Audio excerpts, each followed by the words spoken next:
Rizki itu udah dijamin. Bukan cuma rizki bapak-bapak dan ibu-ibu. Pernah ngelihat rayap ibu-ibu? Subhanallah. Tahu-tahu meja di rumah sudah habis dimakan rayap. Memang rizkinya rayap itu.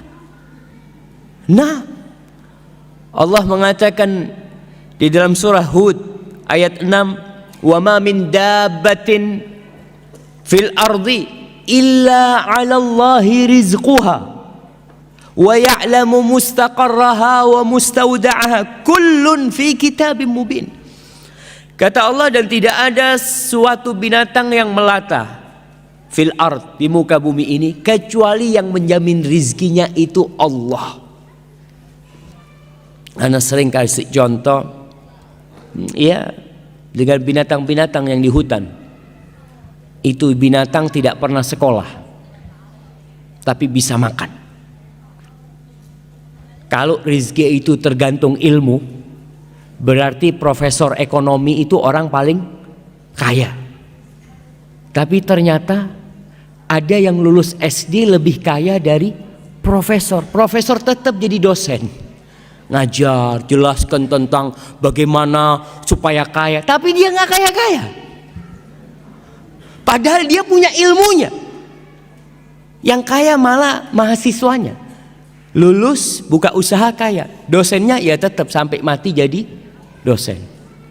Ingat, rizki itu bukan karena ilmu, nggak ikut ilmu jemaah, nggak ikut titel lah. Allah yang telah menentukan. Makanya kita lihat binatang-binatang keledai, binatang yang paling bodoh. Seharusnya dia itu mati sejak lahir. Kenapa? Oh, bodoh dia, Ustaz. Gimana biar bisa makan? Ternyata bisa makan dan sampai punya anak. Mungkin antum berpikir, Masya Allah, masa anak takut? Ada orang yang takut mau kawin. Keledai nggak pernah takut kawin, jemaah. Nggak pernah mikir nanti gimana anak-anak makan apa. Nggak ada. Allah udah jamin. Wa ma min dabbatin fil ardi illa 'ala Allahi rizquha. Dan rizki ada yang dari langit, ada yang dari bumi. Kita nggak tahu rizki kita lewat mana, kecuali ketika rizki itu sudah sampai. Karena rizki itu rahasia Allah. Bapak-bapak, ibu-ibu, kok bisa tahu rizkinya ada di Qatar? Baca di kitab mana? Saya kayaknya rizkinya di Qatar, tulisannya di sini. Berangkat nggak ada. Yang ada setelah sampai Qatar, oh ternyata rizki ana di sini. Setelah sampai, wa ma tadri nafsun madza taksibu ghada. Nggak tahu orang itu apa besok yang akan dia dapat, nggak tahu. Tapi setelah kita dapat, kita tahu. Ada kisah Asmu'i atau Asma'i. Dia salah seorang sastrawan yang begitu handalnya. Suatu hari dia keluar dari kampungnya, ketemu sama orang Badui. Ditanya sama orang Badui ini, "Man anta?" Kau siapa? Sambil naik ontanya nih. Asmu'i juga naik onta. Qala min bani Asmu, aku dari Asma. Qala antal Asma'i, engkau Asma'i yang terkenal itu, sastrawan. Qala iya, na'am. Kau dari mana? Maksudnya ini datang dari mana? Qala min ardin yutla fiha kalamur rahman. Aku baru datang dari sebuah kampung yang di situ dibacakan firman Allah Subhanahu wa taala. Orang Badui, nggak pernah sekolah, nggak pernah belajar, tapi muslim dia. Cuma ilmunya kosong. Maka dia bertanya, "Alir rahmani kalamun yatluhu adami?" Apakah Allah itu yang Maha Pengasih Ar-Rahman itu memiliki firman yang dibaca oleh anak Adam? Qala na'am. Iya. Coba kau bacakan. Kepingin dengar Al-Quran. Selama hidupnya tidak pernah dengar Al-Quranul Karim. Lalu Asma'i membacakan surat Adz-Dzariyat. Wadz-Dzariyati dzarwa. Sampai kepada firman Allah di ayat ke-22. Asma'i membacakan, ini orang dengarkan terus. Wa fis samaa'i rizqukum wa ma tu'adun. Dan di langit itu ada rizki buat kalian. Rizki kalian itu dari langit. Dan apa yang dijanjikan untuk kalian itu ada di sana. Terus orang Badui ini tanya, ahadza kalamur rahman? Ini yang kau baca benar, ini firman Allah. Nah. Turun orang Badui. Hasbuk, cukup kata dia. Turun, dia sembelih ontanya. Dia sembelih ontanya, dia potong-potong, nggak dikulitin. Terus dia panggil Asma'i, kau bantu aku nih, bagikan kepada orang-orang yang lewat. Onta yang dinaikin, dibagikan semua, pedangnya itu dia pukulkan supaya nggak tajam. Lalu dia mengatakan selamat tinggal kepada Asma'i sambil membaca firman Allah, wa fis sama'i rizqukum wa ma tu'adun. Yakin kalau rizki itu dari Allah Jalla Jalaluh, bukan dari bos, bukan dari atasan, bukan dari suami. Karena terkadang ada wanita-wanita ketika diceraikan hidupnya jadi melarat. Karena dia berpikir, anak kalau cerai ini siapa yang ngasih makan anak? Allahu Akbar. Engkau muslim, engkau mukmin, nggak pantas bertanya seperti itu. Kau ketika di perut ibumu, siapa yang ngasih makan engkau?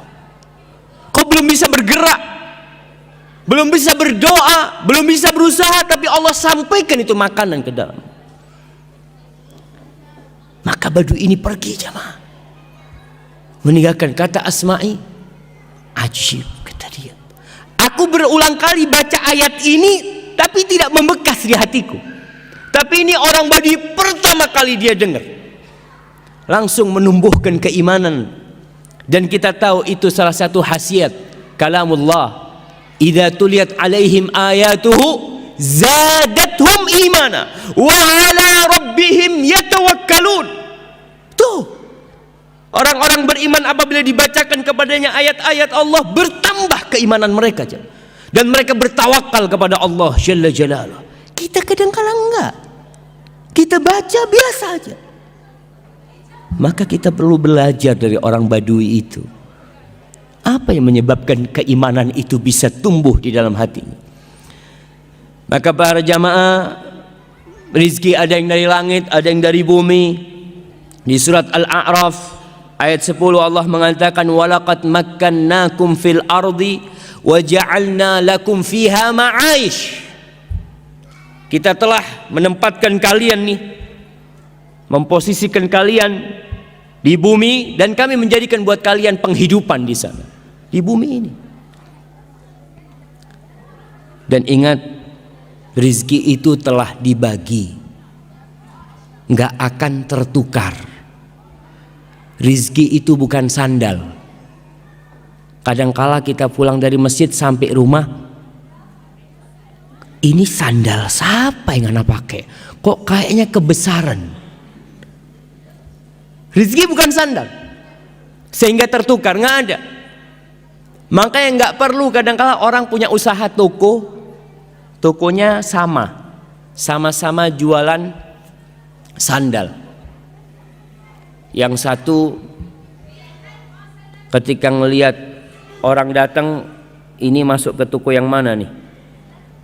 Masuk ke toko sebelah. Allah, seharusnya itu ke sini seharusnya. Bukan. Memang dia ke sana rizkinya dia. Kalau rizkimu dia akan datang ke sana. Kau tutup, diketuk pintunya. Kalau itu rizkimu, rizki nggak bakal tertukar. Allah mengatakan, nahnu qasamna bainahum ma'isyatahum fil hayatid dunya. Di surat Zukhruf ayat 32. Nih kita kajian udah berapa ayat nih yang kita dengar. Tapi ada bekas enggak di diri kita? Kadangkala enggak. Maka kalau belum ada bekas, ayatnya ditulis, pulang dibaca. Mungkin penjelasan Ustadz kurang lengkap, kurang sempurna sehingga tidak membekas di dalam jiwa. Maka antum perlu untuk baca lagi. Baca tafsir Ibnu Katsir, baca tafsir At-Tabari. Apa yang mereka katakan tentang ayat yang dibacakan tadi? Kata Allah, kami yang membagi di antara mereka penghidupan mereka. Fil hayat, Allah yang bagi.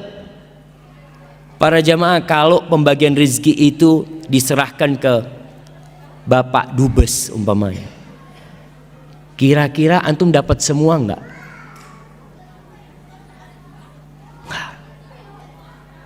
Kalau pembagian rezeki itu diserahkan kepada Bapak Presiden, kira-kira semua warga Indonesia akan dapat enggak? Enggak. Antum lihat kadang-kala di kampung itu ada raskin, kalau diserahkan kepada Pak RT yang dapat siapa? Yang dapat siapa? Ya udah kerabat-kerabat dia. Karena manusia nggak bisa, Allah yang bagi. Allah, kata Allah, nahnu, bukan kalian yang bagi.